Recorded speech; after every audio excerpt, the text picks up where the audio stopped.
Can you believe it's already September? It's crazy how fast it's gone. Welcome to the September 2025 State of the Organization. I want to introduce who's here today. Of course, I'm here.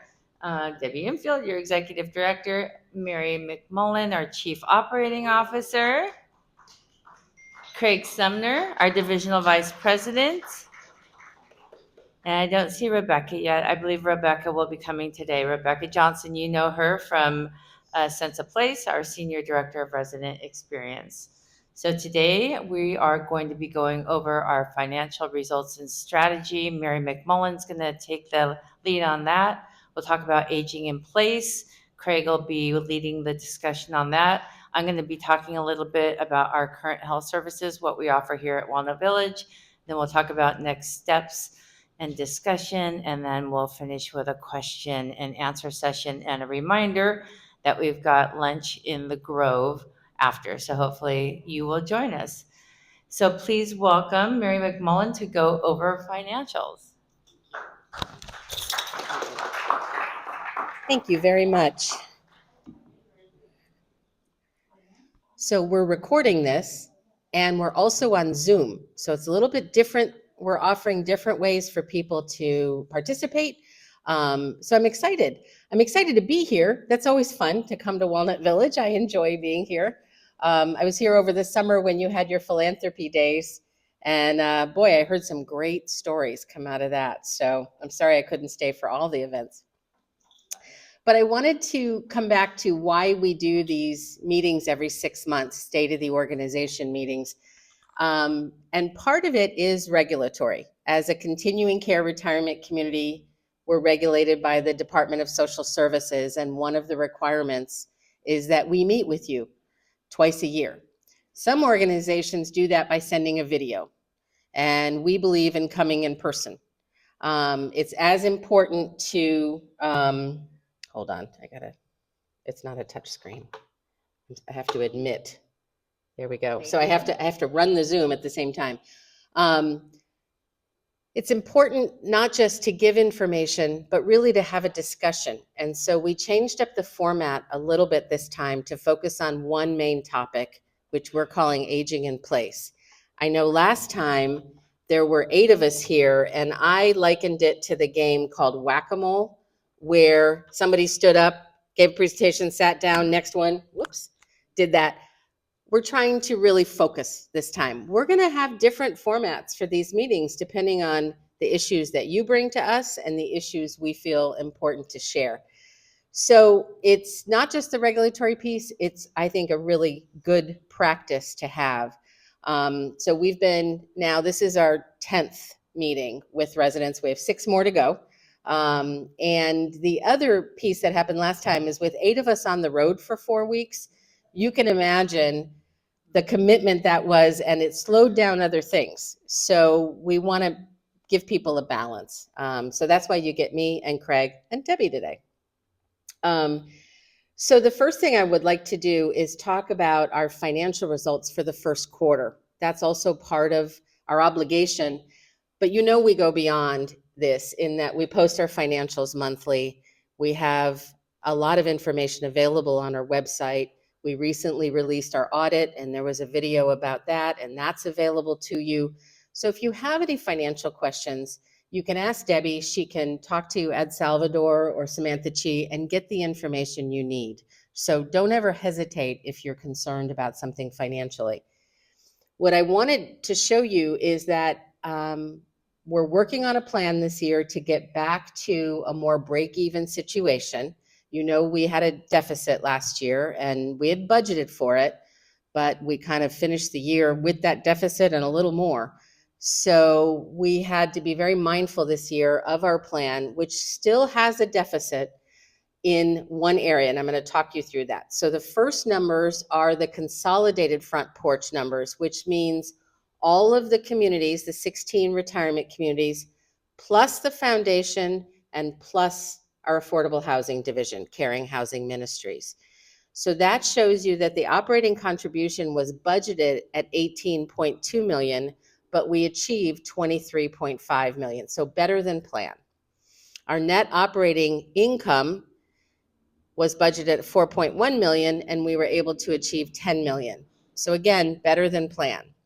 Now you notice the bottom number, which says operating income or loss before other charges, is a loss in parentheses, and we budgeted a $10.8 million loss, but we were able to achieve only a $6.7 million loss. Now that's still a loss, right?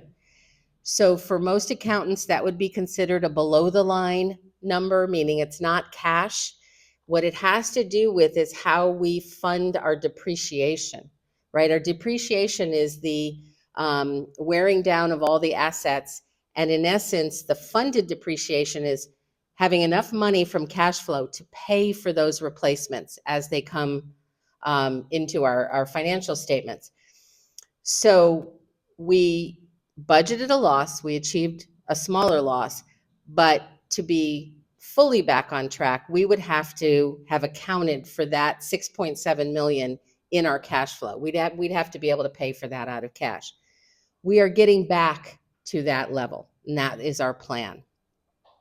The obligated group, which is the second group of numbers, are just the 16 retirement communities of which you are a part. And you see there, the pattern stays the same. We budgeted for a $14.9 million operating contribution, and we achieved 19.3. We budgeted for a $2.1 million net operating income, and we were able to gain 7.2 million. And then this is where you see the effect of all of the capital that goes into retirement communities. You see that the funded depreciation, the amount that would be considered the capital replacement, is 12 million, but our loss was 8.9 million. So again, better than planned. We're going in the right direction. And I also want to remind you that we are rated by both Fitch and Standard & Poor's. And this is something that Front Porch does that really is exceptional. Very few nonprofit senior living organizations go through the rating process for even one, much less two.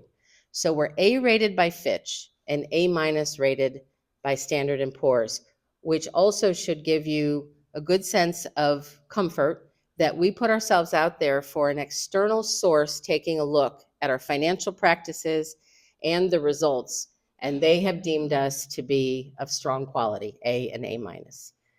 So that's our financial update from a Front Porch standpoint, but we also have Walnut Village. So Debbie, do you want to give the Walnut Village numbers? Thank you. Okay, so these Walnut Village numbers take us through the first quarter of 2025. So ends June 30th, 2025. Our operating contribution budget was $1,141,011. We came in a little bit above budget at $1,180,764. And then our net operating income or loss, therefore, our budget was $842,751, and we came in a little bit better than budget at $883,960. So as of June 30th, we were on a good trajectory. We did notice some expense slippage in July, which we are addressing so that we can get back to our budgeted and better than budgeted numbers. Great, thank you. Thank you. So what I wanted to do today is set the table and talk about our strategy for your experience as a resident. I use the image of a round table because your journey here is not always just corners that turn. Sometimes it's just an evolution as you go around, as you live here, as you make friends, as you take part, as you experience life. We also have the four legs, which I've been talking about, the four legs of the operations table, but they all join because if any one of these legs is faulty, the whole table tips over.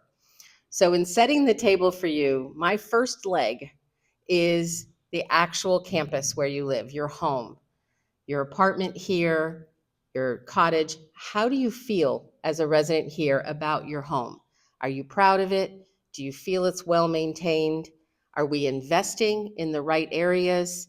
Do you invite friends in, family? Are you comfortable? Those are the things we have to look at as we assess those things that we talked about that are depreciating that we have to replace, along with renovations. We've talked about modifying your kitchen with some new equipment, things like that all goes into that planning of how important it is to maintain this campus as your home. The second leg is how you spend your time. What are the opportunities you have every day? And some of that is life enrichment that your team puts together a calendar. And we've recently joined with a partnership with the International Council on Active Aging for more resources for your team here so that they have the ability to look outside of Walnut Village and say, what are other folks doing? What should we be looking at? But they also, I hope you feel, listen to you in a meaningful way to shape that calendar and that list of opportunities. And an additional aspect to that, of course, is your fitness opportunities. You have an amazing fitness center here, amazing opportunities to pursue your fitness goals. And another aspect of this campus is your location. You can be so connected to things away from Walnut Village as well. So we don't assume that your life here is only here, right? You came here with things that were happening, and many of you continue to join in. So how do we help you make those opportunities work for you? Then the third leg of the table is the obvious one. It's the dining, right? That's what you typically do at a table. Although my family, we tend to sit around the table no matter what. I don't know if you ever find that you migrate to a table even though there's plenty of other chairs. But on the dining, as you know, we've launched a partnership with Compass Community Living, the hospitality group, um, to enhance all of our dining approach from the standpoint of our staff, their tools, the training, the resources they have, the technology, but then also taking that backbone and bringing it out to you to say, how do you want to eat? How can we craft the menu to make it work more for you? And so we've been able to launch a new menu, which I understand your meeting is this afternoon. And we put it out there to your culinary and dining team for a first pass. They let us know how to change it to suit Walnut Village. It is not a front porch menu, it's Walnut Village's menu. And then we're going to go through a series of meetings to craft that even further. But the interesting thing about our dining partnership is some of the efficiency and help it gives the staff. So this menu management system called DineOS actually creates wonderful efficiencies for both Don and Kim when they do ordering, because the menu automatically will translate to order based on the count of meals that's put in. It also gives you more nutritional information. That information will be easily available. So they can balance out the nutritional components, the cost, the flavors. I know one time when we looked at the menu, someone goes, what is it, Italian week? We had loaded all of the Italian food, it seemed, into 1 week. Well, that didn't make sense. So, you move things around. But this dining partnership is significant and important for you, I believe, and for our teams. And Debbie's going to show a video from Chef Pierre-Marie Laprince, our VP of Culinary and Dining, at the next town hall. But then there's the fourth leg that I'm hoping that we can talk about a lot today, and that's how we support your health. Because moving to this community, you expected to live here a long time. So how do we help you do that successfully? And there are, in my mind, 4 gears. I'm going to see if I can change that. All right, what did I do? Enter should do it. There you go, thank you. So I put together another visual. My table was one, the gears are another. But when you think about how you age here, there's some pretty key components. Your apartment, where you live, your cottage. Does it make sense for you? Is it the right size? Is it safe? Is it in a good location? Some people move closer in to the common space, right? If they start to have mobility issues. We're lucky here. We have a pretty compact campus when you consider us compared to a Frederica Manor where you've got to walk blocks. Okay, this is not that. So you have that advantage. but you also have the wonderful new summer house. So that if the better location for you could be memory care, we have that option. Another gear in this equation is the actual medical services that we can provide. And Craig's going to talk about it, and Debbie's going to talk about it, so that you're completely aware of what it is that we offer. The third gear is, how do we keep you, you? How do we keep you moving around, doing the things you want to do, socializing, joining in? Because if we're delivering services to you in your apartment and we say, yep, that's done, but you're isolated, that doesn't do anyone any good. So we have to work through a plan for that. The fourth gear, which is green, is always important. It's the money. What does it cost? We've heard from a lot of residents about accepting services in their apartment, that they're genuinely concerned about the cost. And they're also concerned that we would mandate a move. And so some people hide their situation because they don't want us to be involved in a move. My goal with that is that fifth gear, the blue gear, the conversations we can have so that we become a trusted partner to you, or we continue a trusted relationship, so that we can help you strategize and problem solve and find resources to meet your needs. So with that, I am going to turn it over to Craig, and he's going to define a lot more. There you go.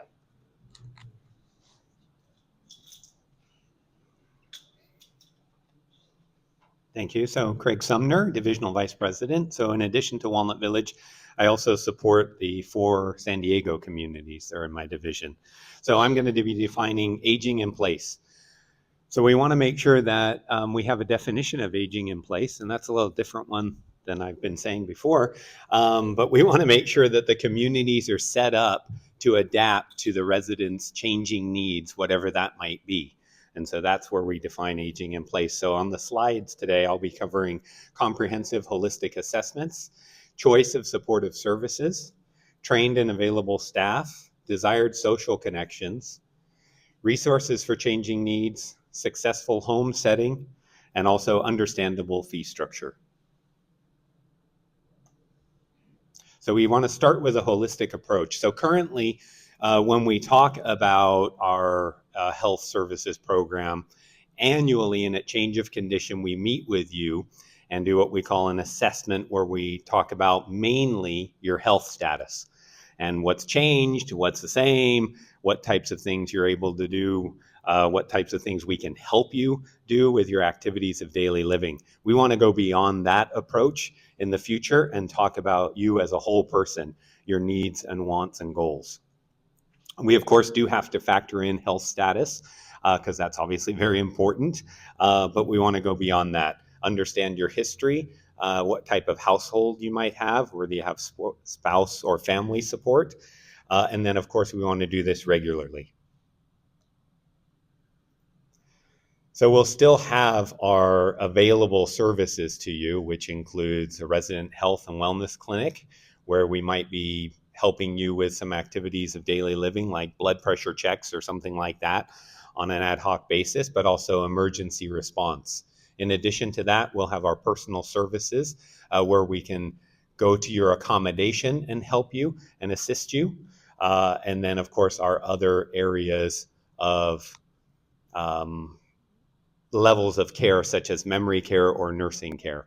In addition to that, we have our partnerships with therapy or hospice, and we want to extend those. Some of the communities in my division have partnerships with medical doctors that come frequently, podiatry services, and also dental. We want to make sure we can do this, and we can't do this without our staff. So important is recruiting and retaining our staff. So what we do with that, with our full-time caregivers, is to make sure that we're recruiting them. We have dedicated recruiters just for our divisions, and those are industry experts looking for those staff and making sure that we're staffed up. We also want to do training for our staff. And so we're going to have our orientation, where staff will be there for sometimes hours, if not days, doing orientation before they work with the residents on the floor. And then also annual and quarterly trainings. Currently, we have a system called Relias that is a computerized training system for all our staff. And they have quarterly goals and classes to meet. But essentially, it's a electronic system so they can train while they're able to, so that it's not getting all the staff together in a staff meeting all at once. It's more like they're training at their own pace. So we want to make sure that we are still engaging our residents. If we are providing services to you in your accommodation, we want to make sure that we're still engaging you in the rest of the community as far as getting to the dining room and those types of things, and making sure you're not isolated with those services. But we're also looking at goals that you may have in these categories. So dining, you may have a special diet that you're interested in. Therapy, you may be working with therapists now in either physical therapy or occupational therapy. Of course, our programs, you may be learning a new instrument, you might be taking an art class, you might be teaching an art class. Of course, you may be interested in volunteering. I know you have a lot of committees volunteering inside the community, but also outside the community here at Walnut Village. And of course, we want to see if we can offer you spiritual support, and then fitness. We have Ryan, who's the cameraman today, but we know him as our trainer and our fitness expert. One of the programs Ryan told me about was a lower body strength program that you did here. It was an 8-week program, and the residents trained 3 days a week. And the residents that participated all showed strength gains, some of them up to 25%, and one of them doubled their strength. So I've been sharing that with my other communities and bragging a little bit, so I hope you don't mind. And then, of course, fitness, or mobility and transportation as well, making sure that you can get to your appointments or any sort of activities that you want to do. So if we think about that going beyond the health assessment, we can look at this slide and we can think about the lower body strength as an example. So if you have a goal of, I want to get a little stronger, then we would put you in touch, obviously, with Ryan, and you'd participate in that strength class. But then we could look and say, okay, you're going to be doing some strength training, so you probably need to look at your diet and your dining. Maybe we want to add some protein so you can build that muscle and you can recover after those strenuous sessions. Maybe there's therapy also involved. Do you have the right ankle mobility, knee mobility, hip mobility for that? And then as we look down the list of spiritual support, when you're lifting heavy weights, sometimes it does not hurt to say a little prayer, right? So we want to make sure that we're meeting your evolving needs. So the services that we offer can be increased or decreased. Some services are just temporary. If you come back from the care center or come back from a hospital, we can do those services on a temporary basis. We want to make sure we're setting realistic expectations. Can we take care of you in your accommodation? Does it make sense, or do you need to move to a different level of care? We want to partner with you to make sure it's the right thing for you. And of course, social well-being, making sure that you are still connected to the community, even if we are providing those services, or if you're in a higher level of care. And we want to make sure we're using technology to assist us with that. One of the technologies that we have in some of the memory cares is called Stack Care. And so essentially what that does is it monitors the residents and establishes a baseline for the residents. So any variation from that baseline, it alerts the staff. Another technology that we're rolling out is a brain and balance program that we have at Carlsbad. Currently, what it has is it's a balance mat. So you stand on the balance mat and it essentially evaluates your sway angle and sees what your degree of sway is with your eyes open and eyes closed. And then it will prescribe exercises to improve that. And we've seen 30, 60, 90-day revisits where there is improvement in that. And then, of course, hospice when the time is right. So when we look at this, we also have to look at your living arrangement currently, location, size. Does it fit for your needs now? It might have fit when you moved in. Does it still fit? We want to see if there's additional services we can provide beyond services in your accommodation and different levels of care. And when we talk about levels of care and talk about services, of course, there is additional cost to that. What we want to do is make sure that you understand the cost before you accept those services. The staff is the primary driver of those costs. To have staff going to accommodations or taking care of residents in memory care or skilled nursing, it's additional staff, far more than you have in residential living. Of course, they'll be compliant with regulations and the resident agreement.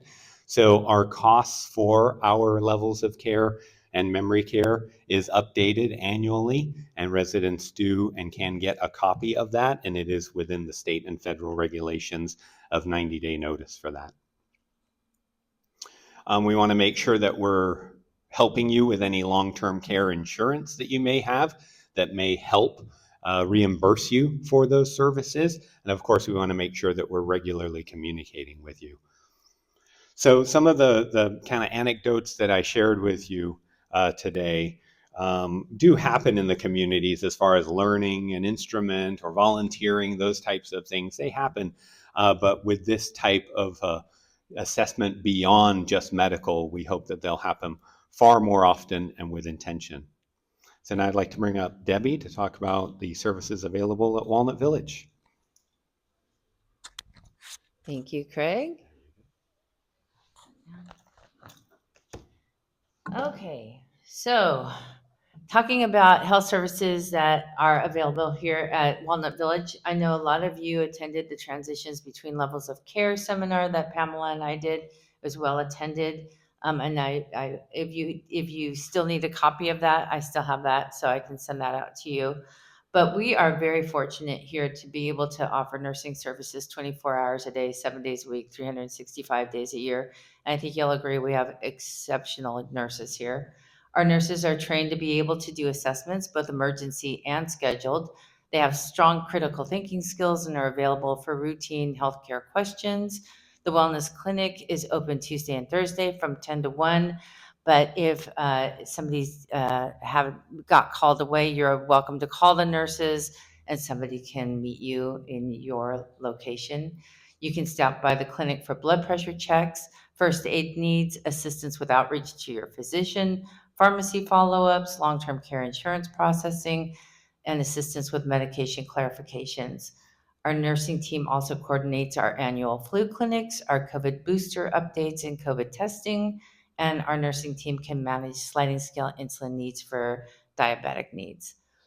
So, what's available here to you for the personal care services? We will assess your functional capabilities and develop a care plan that is tailor made to your specific individual needs. If you require care services, our care team is able to provide standby or hands on assistance with vital signs, social support, reminders for activities, insulin management, special needs such as oxygen management and overseeing healing wounds, cognition assistance, behavior or emotional needs assistance, medication management, pharmacy coordination, and coordinating lab draws. So, really full service, in addition to being able to provide wellness checks in the privacy of your own accommodation, provide assistance with transferring, so from a chair to your walker, and etc. Provide assistance with ambulation and mobility, and they can provide reminders, standby, or complete assistance with bathing, toileting, dressing, grooming, and oral care. So there's no reason why you need to leave your accommodation unless there's a cognitive challenge. Um, we also make sure that you have adequate nutrition, and we partner with our culinary and dining team and Kim, our registered dietitian, to meet therapeutic needs prescribed by your physician. The care team is able to meet your vision needs by assisting with opening mail, reading, and performing personal tasks. And then the care team can assist you with hearing devices. And we've kind of talked about it before. There's always the option of going with a private duty caregiver, but you're paying a lot of money for somebody to sit there on your couch until you need assistance, whereas our team can come with push of a button. And then our care team has been here an average of 9.8 years, which is pretty much the most stable care department in the industry, which is something we can be very grateful for. They know our residents, they love our residents. It's like family. All of the care described is performed in the privacy of your own home. It is private, individualized, and focused on the needs you have at any given point in time. It's dynamic, meaning it will change with your needs. Let's talk about Summer House a little bit. So, in Summer House, we can provide the same assistance with activities of daily living. However, while you have your own private accommodation on the residential living side of the community to allow for as much independence as possible, Summer House offers greater supervision for those with cognitive impairment. As we discussed in the August transitions between levels of care presentation, we work with families of residents with cognitive impairment to move those who are no longer safe in residential living to a secured setting of Summer House. Again, there's always a partnership with the family. We have developed a dementia program that addresses not only the needs of the resident with memory impairment, but also the needs of the resident's loved ones and the care staff who provide the care and supervision to that resident. We focus on the six senses of caring relationships by addressing in each their need for security, continuity, belonging, purpose, achievement, and significance. And we believe that memory support is more than just safety and security. It's about a life full of purpose, fulfillment, and connection, something that Mary and Craig were alluding to. We're looking at a holistic approach to caring for everyone. We believe in honoring the connection between residents, their loved ones, and our staff. Family members are incredibly important in letting us know the history of this person, who they were before this diagnosis of dementia. And then, although all care staff receive a significant amount of dementia training, those who are selected to work with our residents with memory impairment have an extra dose of patience, kindness, and compassion, as you can imagine. Just a quick community update. We've only got 3 available units in the village. We've got 2 units reserved in the clubhouse, and our focus remains on advertising, marketing, and lead development for Summer House. We're currently at 86 total occupancy for the community, including the Summer House. Current CapEx improvements at the village, over 50 HVAC units have been ordered to replace malfunctioning units. ETA is early November. I'm so sorry. They actually had to build them each. And so it was a 16-week lead time, which took us beyond the summer. I think we're almost out of the woods as far as the heat. I think this is the last terrible day. But again, if you have any air conditioning needs, please call the front desk, put in a work order. Maintenance will get you a portable air conditioning. We're repainting the community, or we're going to start. We have received 4 quotes, and we're going to be moving forward in 5 different phases. Bocce ball is planned for the clubhouse courtyard, so I know Ethan's working on that. And then new HVAC is being installed in the kitchen, and I know that couldn't come soon enough for them. And just finally, resident engagement survey starts in a couple weeks already on September 15th. Let your voice be heard. This survey ends on September 29th. The new menus begin October 13th. We're doing a special food committee meeting today at 2. We will be reviewing the menus. We'll finalize your input on September 16th at an 11 a.m. meeting, and then the finalized menus will come back from Front Porch to be reviewed by us on September 25th at 11 a.m. And then the best news, Don Baldwin and Colleen Heron will tie the knot, finally, at a private ceremony here at Walnut Village on September 29th. The ceremony is actually private, but all residents and staff are invited to an after-ceremony gathering in the Red Chair Lounge on September 29th from 1 p.m. to 3 p.m. Please come help celebrate this joyful occasion. And we're so proud of you and so happy for you. So that's wonderful. So on that note, thoughts, discussion. Yeah. I'm gonna have Mary lead this off. Well, It's actually you that are going to lead this Okay, off. all righty. So as we're describing our approach and our resources, is there anything on that list that is missing? And is there anything else that you're feeling? I mean, you listed so many stellar attributes of your program, but is a must-have. So I'll come, Debbie's gonna come around and let's talk about the services and aging in place.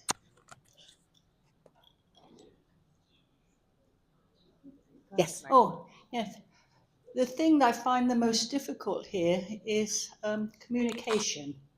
And the reason for that is as we age, we know we all lose some hearing loss.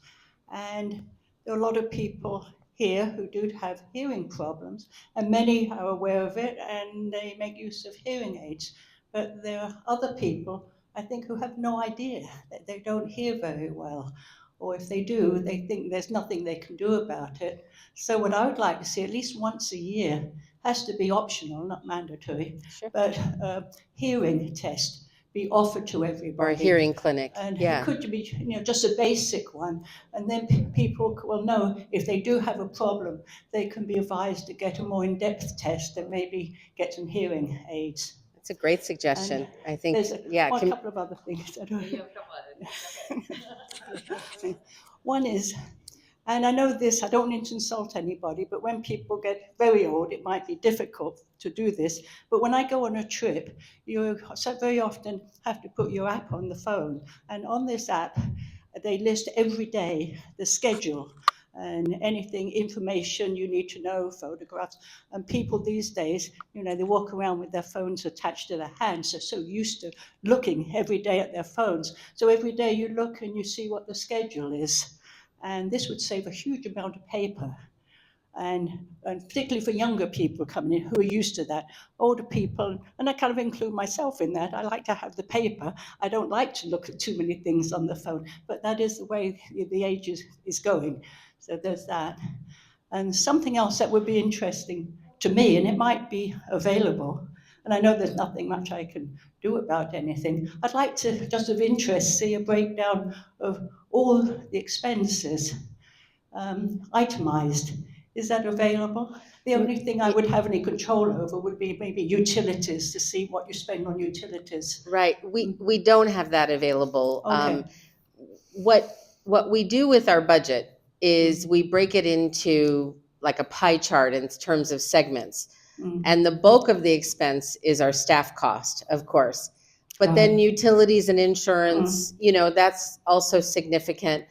But we don't share all the line items on a regular basis because it's a lot of information that needs context. And that's where, you can always talk to Debbie about those costs, but it wouldn't be something that we share regularly. Okay. It would just be of interest to me. I was a bankruptcy analyst for many years, so I'm looking at very detailed budgets and how people spend every penny of their money. Right, and we roll it up into a larger general budget. Yes, yes. But I can speak to the resident communication platform as well. You talked about having an app.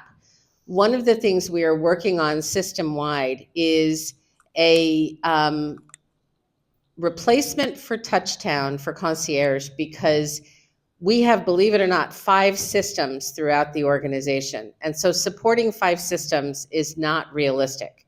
So we've worked with a committee of residents to review a request for proposal for a new system. And I have in my bag the latest update on that, that I just was handed last week. And we will be going out to a number of different technology companies to create a system for all the communities. And one of the options is to develop an app. First, we want to get the system down to make sure that it works as well as what you have, and then hopefully better. So that's a key element. But then what are the ways we can develop that tool, for future use? So again, communication, very important. Yep, we have a question over there, and then we'll come up.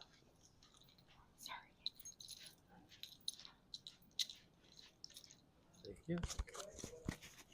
Mary, in your opening remarks, you refer to reports that you're required to file because we are a continuing care community. How do you rationalize that with the fact that we're not a continuing care community? So regulatorily, you are a continuing care retirement community because you meet the standards for the multiple levels of care and the continuum that we are obligated to provide, whether it's in your apartment or through summer house.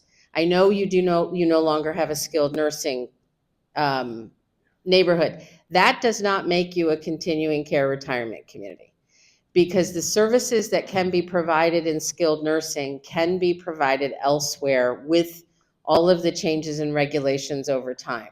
So you still are regulatorily a continuing care retirement community, and the community provides a continuum of care for your lifetime here. But that skilled nursing care has to be performed elsewhere. It does have to be performed elsewhere. And that's not what we moved into this community to find. So I have a question. How often are people in skilled nursing post-hospitalization? Is it very rarely? And how many people move here to skilled nursing for a long term?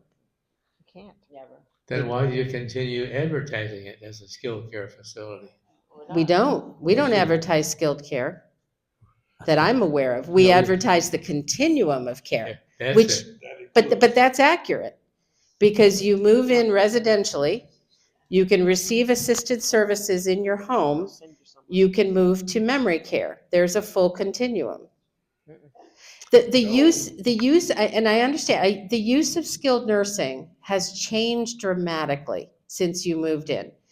We see skilled nursing communities now, skilled nursing neighborhoods that are largely Medicaid run. They do not do the long-term care services that you would want. There are communities, skilled nursing for rehab. We would use a partnership for rehab, for coming back from a fall or an injury if we were not able to manage that. Definitely, we could see that. But for the custodial long-term care that used to be something people would live in a skilled nursing for years, that doesn't happen anymore. It's done through assisted living services, and it's more done in memory care because so many of those people in the past that were living there had cognitive issues. So if we were not serving our residents, if people had to leave because we didn't offer these services, I think we would be taking a very hard look at that. But that's not what we're hearing. So the initials, the SNF, skilled nursing facility, don't make us a continuing care retirement community. Well, whether or not it does or not, I think that it's proper that we're focusing on memory care because there's a hell of a lot more of that going around. And that's what our competitors are advertising.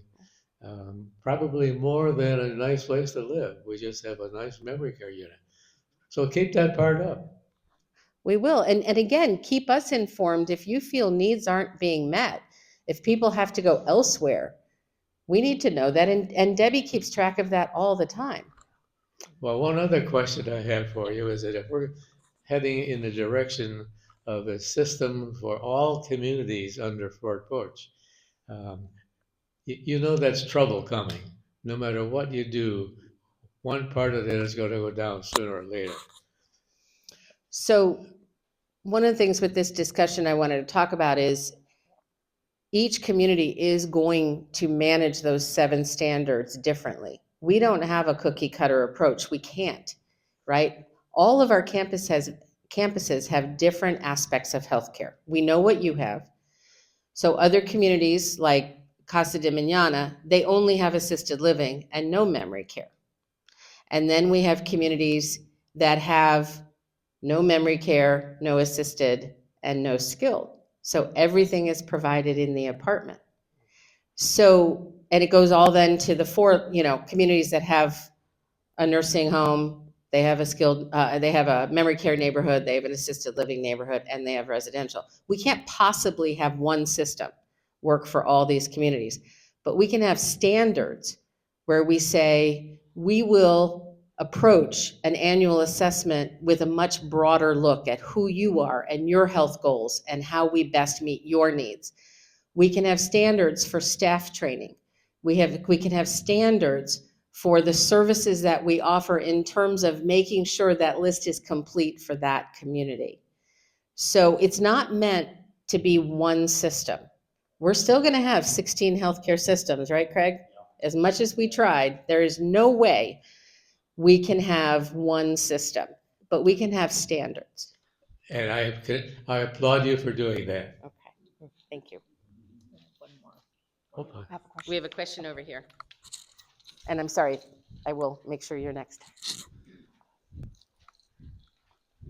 The mic is coming to you. Early on, I got the impression when it comes to servers, we're going to talk about the leg, the dining leg. Mhm. You have to hold it right up to your, yeah.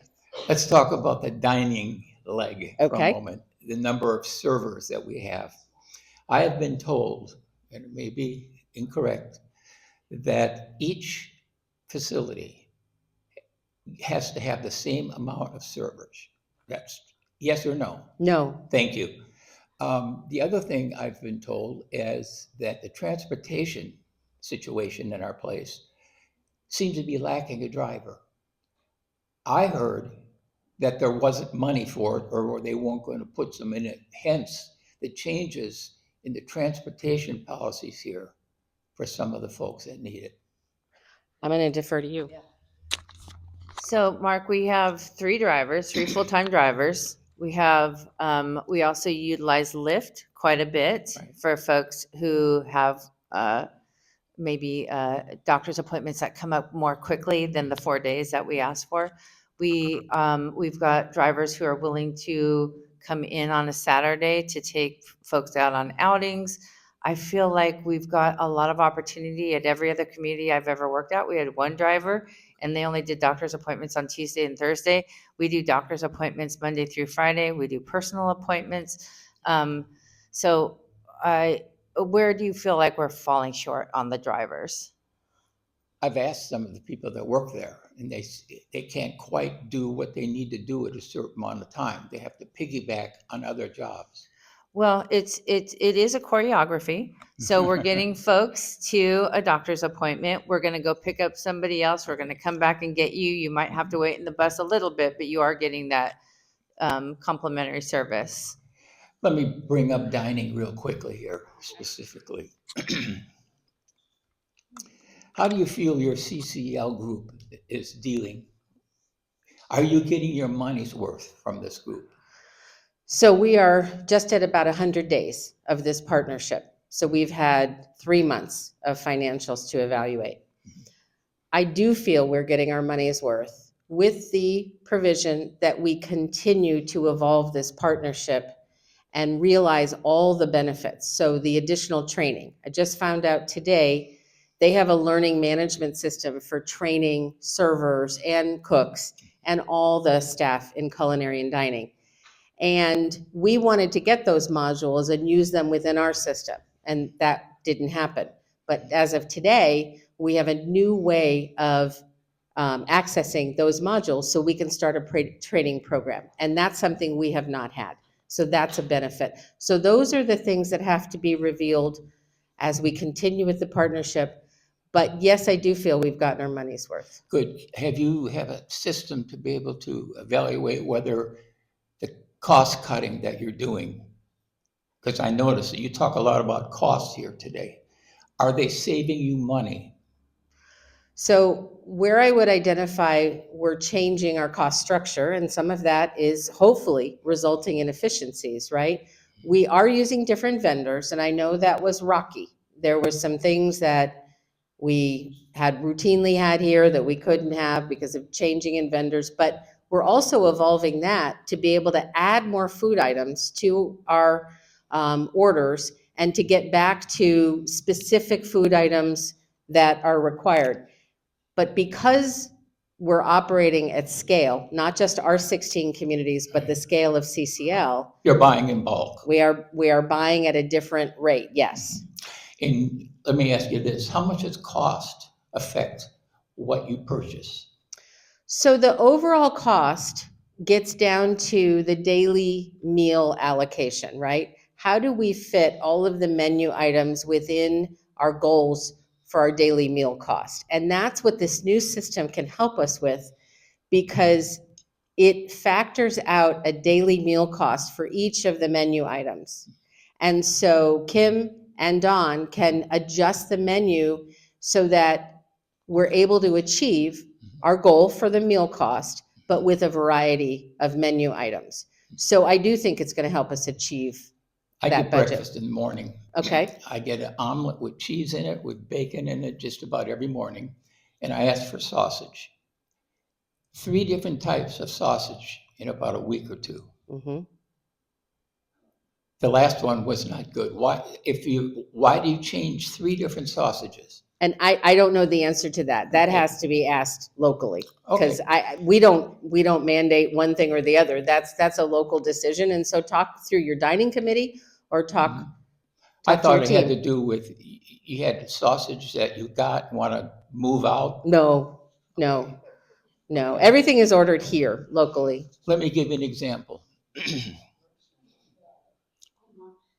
They run out of gluten-free cookies.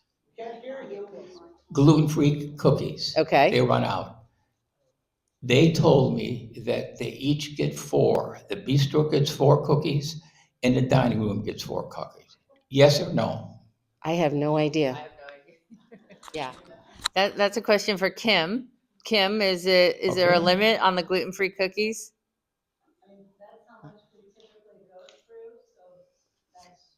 So Kim is saying that's how much they typically go through. Obviously, if we go through more, we'll make more. Well, 3 times in the last couple of weeks, I asked for gluten-free for my wife, and they were gone.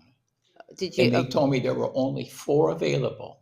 Okay, we can fix that Now, there easily. aren't a lot of gluten-free people here, but I just wanted to point that out. Okay, That's fixable. Get the hot dogs together, will you? You picked a hot dog that was terrible, and I ran it by a few people, so that's all. Okay. Thanks, It's Mark. Okay. And then here we have. Thank you, Debbie. First off, I want to compliment Walnut Village. We're trying. Staff here is very accommodating. We're trying to make the things.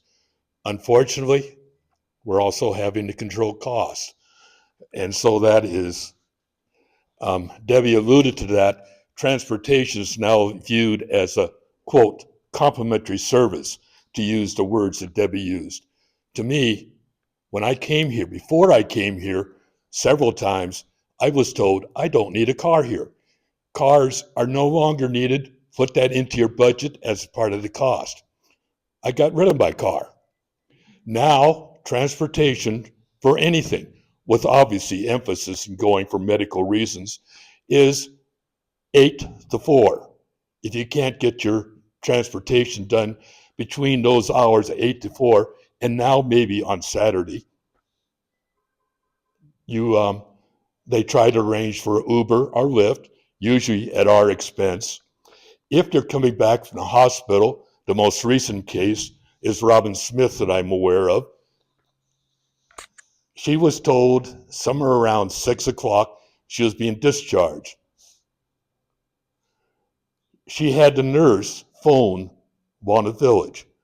The nurse at Anaheim Regional got hold of a person at the reception desk who was not a normal reception, was security, didn't know what to do, tried to get thing. After 3 attempts, the nurse gave up at Anaheim Region, and I'm told that Robin paid for a taxi out of her own pocket to return from a hospital. I personally have had problems in that hospitals do not release you between 8 to 4 normally, and coming back from the hospital, you are either forced to pay for an ambulance, which is ridiculous, or Uber or Lyft, or stay there. This is not complimentary service.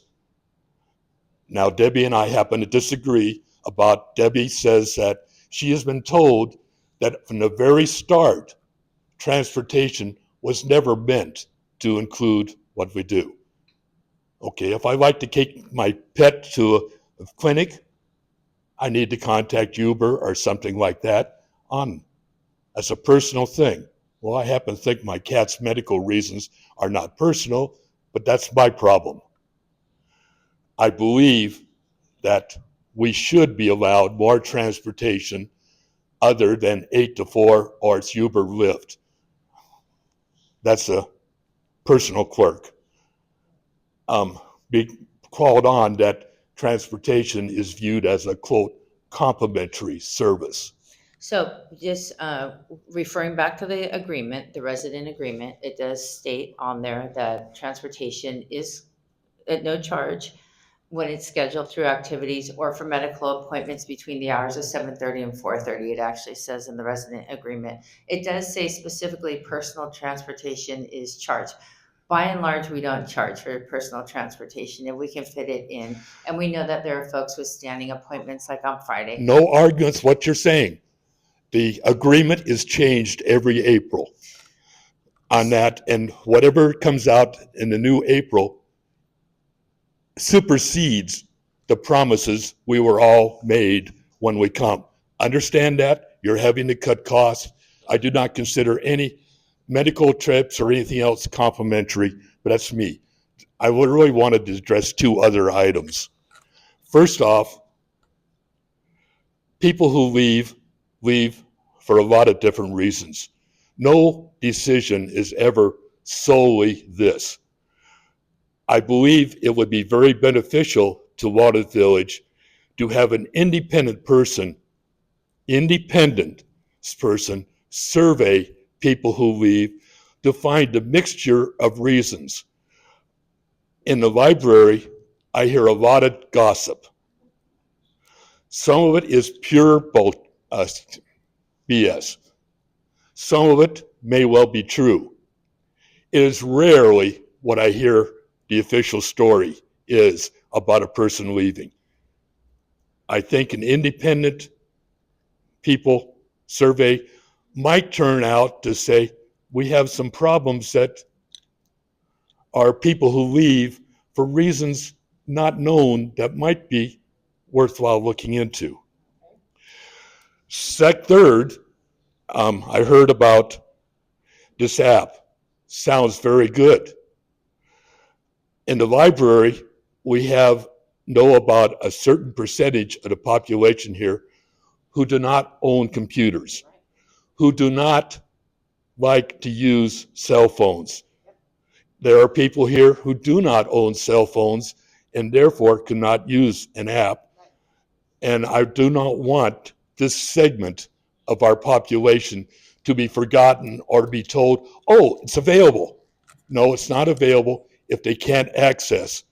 It's just like if they don't That's have a clear, computer, yes. they can't access No. movies or things. We understand that. That would never be just on an app. I hope you're right. I will be right.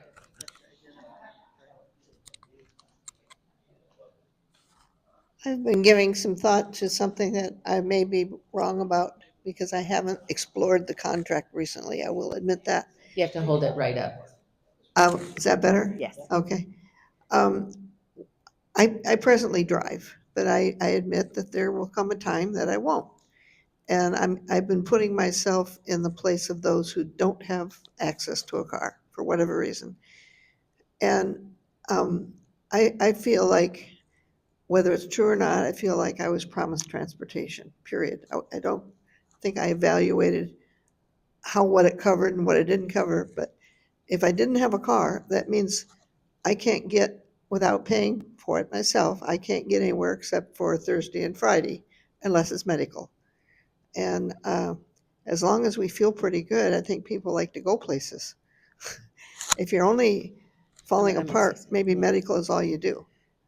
I do more of that than I would like to, but I'm hoping not to. But so far, I can go anywhere I want. So I'm not talking about it for me, or About maybe for later. others, yeah.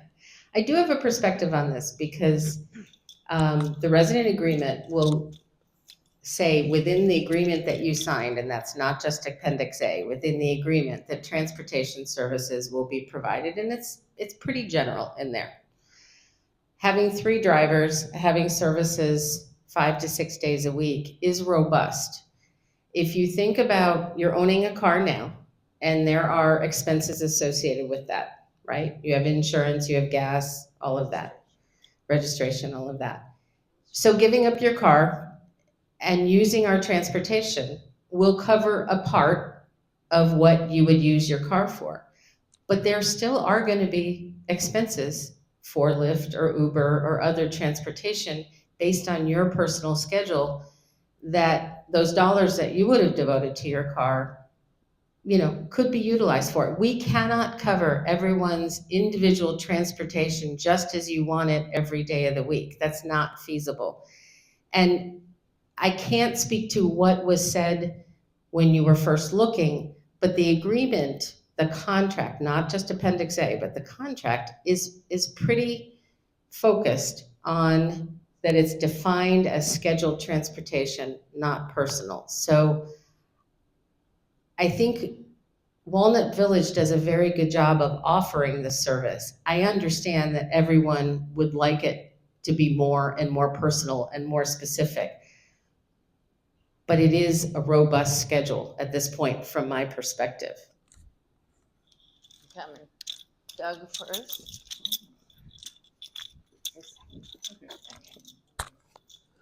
I have a question on the dining program corporately. I'd like to piggyback on what was already said, but not specific food items.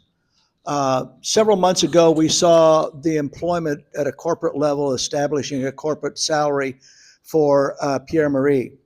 And we were told that he was going to be engaged and improve the dining across the front porch system. Several months later, we saw a contract initiated with CCL. And we heard that they would be improving a dining program across the front porch community. Help us understand where this is not a duplication of expenses and effort. Sure. And a second question is there a definite lifespan to the life of CCL within the corporate community of Front Porch? Okay, so first, Pierre-Marie Leprince is our Vice President of Culinary and Dining. He replaces a position that was filled by Lois King, who had retired. It is not an addition, it is a replacement. We did change the title to VP of Culinary and Dining because we wanted a broader approach. It's at Pierre-Marie's direction that we are working with CCL Hospitality Group, and that is budget neutral. So we did not increase our costs by bringing them on board, okay? So as a duplication of effort, no, it is bench strength. It is adding things that we don't have internally. Our dining program used to be focused strictly on the nutrition needed to meet skilled nursing requirements. That's not how people want to live. And so looking at what we needed to develop new menus, new technology, new ways of dining. You have the bistro and your dining room.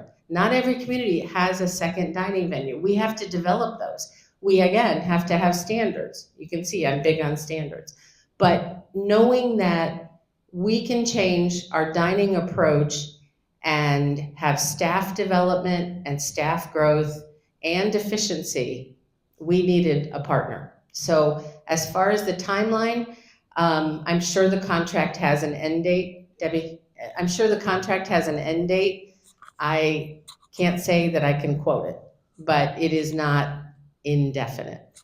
Just to follow up, every community, I assume, and this is just an assumption on my part, that they have an executive chef on board, and we've just replaced our executive chef. Yes. I would hope, in my best interest of our community alone, that we wouldn't see an encroachment on his creativity as an executive chef. Right.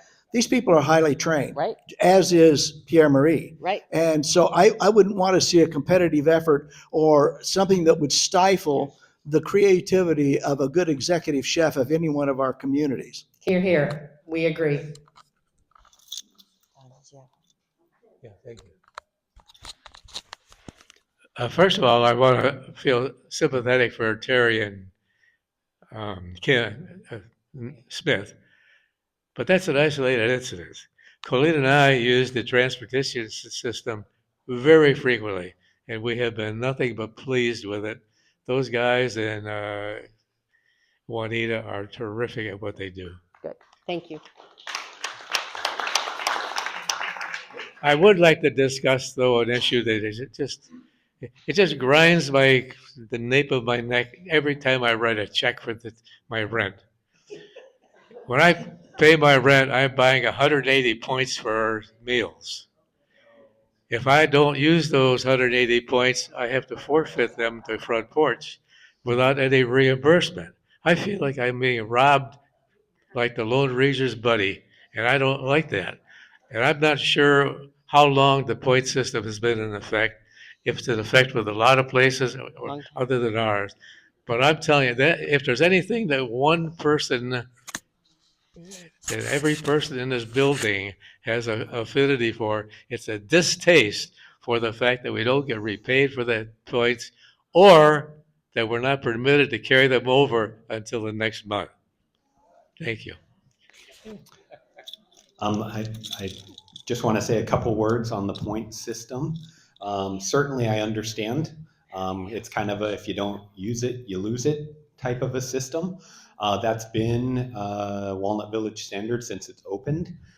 We have actually modeled other communities' point system after this one.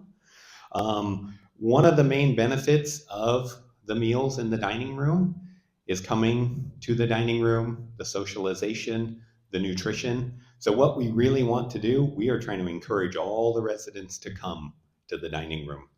And that's a way in which we can do that. We've had previous iterations of meals and the way we've accounted for them to residents. And sometimes we'll find residents saving the points or saving the meals for family or visitors or other things. And that's just a detriment to themselves. So really, the reason why it's a use it or lose it, it's to get residents to come in, enjoy the nutritionals that we provide and the social engagement. It's a huge benefit to the community and living in a community. So that's been the driver of those. But I do understand.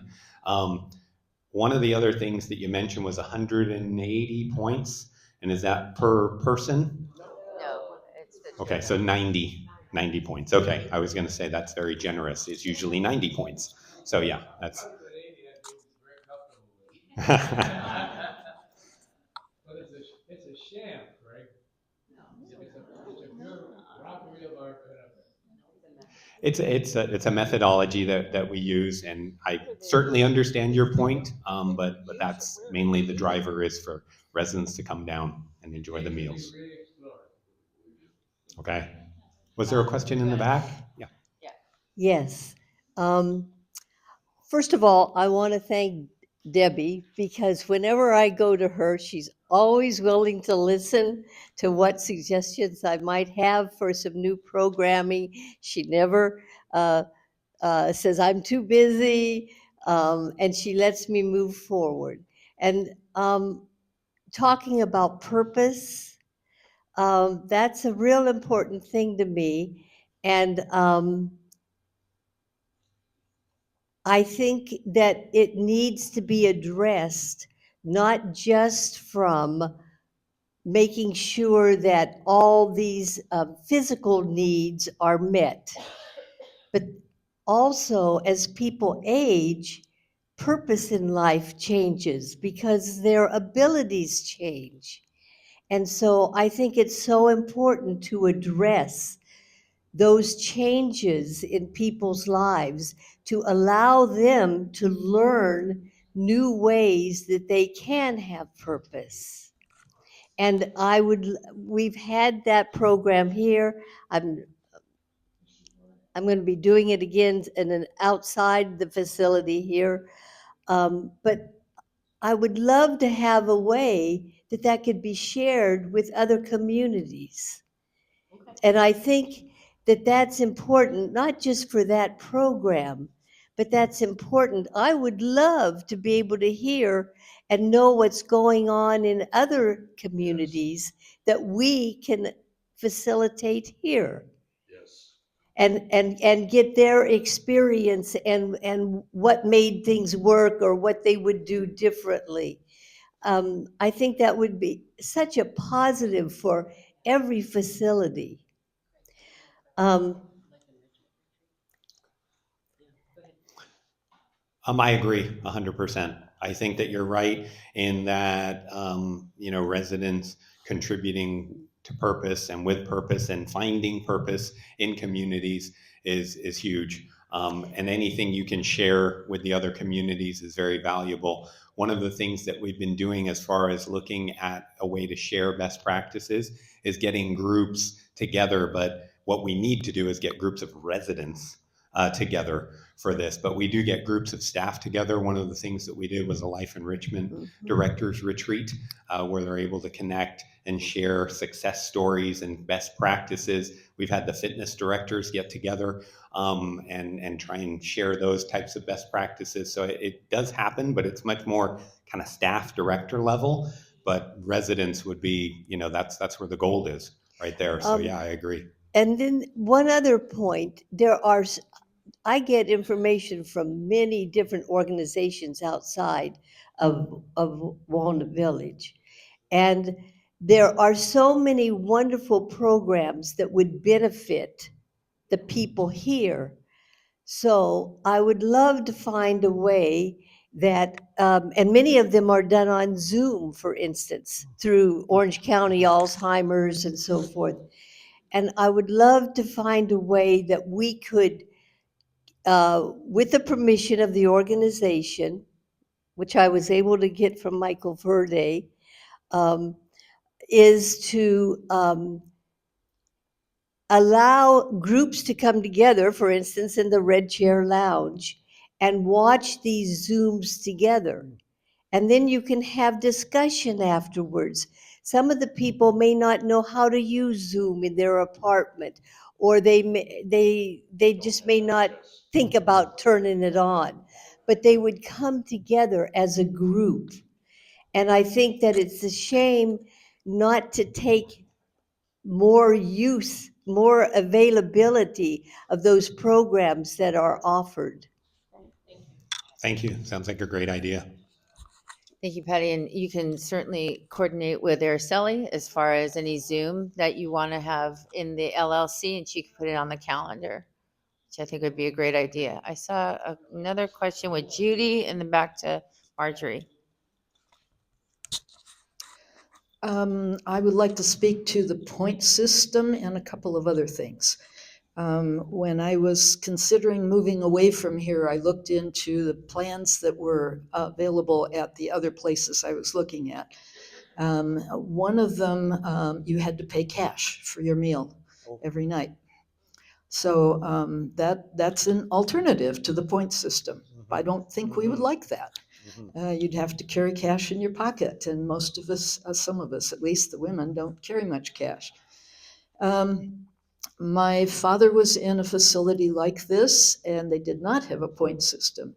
They did not know how many servers to hire, and they didn't know how many people they needed in the kitchen because they didn't know how many people were coming to the dining room each night. And so I look at the point system as a management tool to keep your budget steady. And that may be not why you put it in, but it certainly serves that purpose. Another topic is that I believe Sandy Liebman, who is a wonderful technology person, is way overloaded and needs an assistant. I think we need at least 2 people doing our technology stuff. And so I would request that go into the budget. I think the other one that I wanted to mention was we're very happy to have the bus available on Saturday. And is that going to continue for the next several months? It's dependent upon what activities you have scheduled. So work with Araceli, and if you've got an outing that you want to attend, then she can coordinate with transportation to get Ramon or Juanita to take you. Okay. Okay. Marjorie, I think you had another question. Thank you. Thank you. Yeah. Yeah, this is just a thought, and maybe people know the answers to this already. But there are a lot of cities, including the one where I used to live, where they had transportation available for seniors over, I don't know, 60 years or 55. And they would, within a certain mile radius of 10, 12 miles, they would take you to anything, pick you up from your house, and it only cost about $1 each way. And the Yeah. time available was about the same as here, 7:30, 4:30. I think you had to give 2 or 3 days notice. And I don't know if they have it in Anaheim. We They just, do. they do? We do. Okay. And actually, we put out a flyer probably about 14 months ago. And I will find the service again and put that flyer as part of the Friday memo as an alternative transportation arrangement that Okay. is Oh, that's good. complimentary. That's good. That's good. On the point system, I appreciate the simplicity of it. I did go to one retirement place, which was wonderful. But for meals, they had every single item had a point by it, like French fries, 2 points, a dessert, this, and it was so darn complicated. You could spend all lunchtime trying to work out, how many points it cost, how many you had. So this to me is very simple. No complaints about the point Okay. system. Could we get rid of the word complimentary on transportation? Transportation here is not complimentary. Okay. What's that? Duly noted. Anybody else? Any other questions? Okay, well, in that case, thank you for attending the September 2025 State of the Organization. I invite all of you to come over to the Grove for a nice lunch with Mary and Craig and some of the department heads. I hope you'll join us. And thank you again very much. Thank you for coming.